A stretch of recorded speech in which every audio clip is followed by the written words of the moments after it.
modernità e tradizione. Eh sì, oggi dai siamo al clou, proprio la giornata attesa da tutti qua a Ollastra.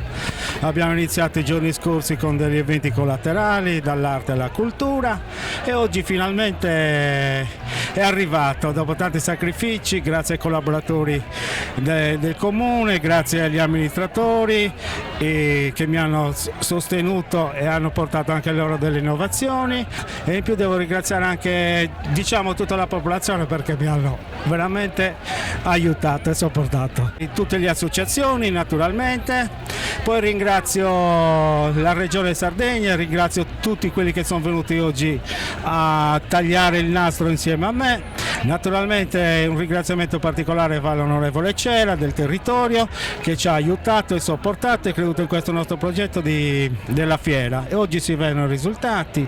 Abbiamo portato 20 aziende zootecniche, ci sono tante innovazioni zootecniche, tra le quali aziende abbiamo le pecore nere che non si vedono in tutte le fiere, che arrivano da Arbus.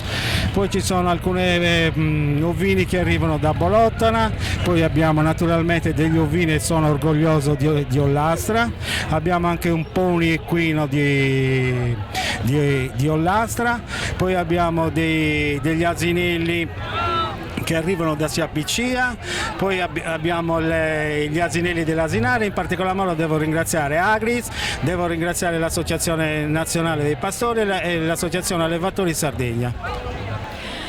Una mostra che racconta la storia. Sì, abbiamo creato una mostra dove abbiamo raccolto i documenti e facciamo l'appello a tutte le persone, anche magari che hanno dei loro genitori o dei loro nonni, bollettini che riguardano la fiera di San Marco o altri documenti, compreso le fotografie.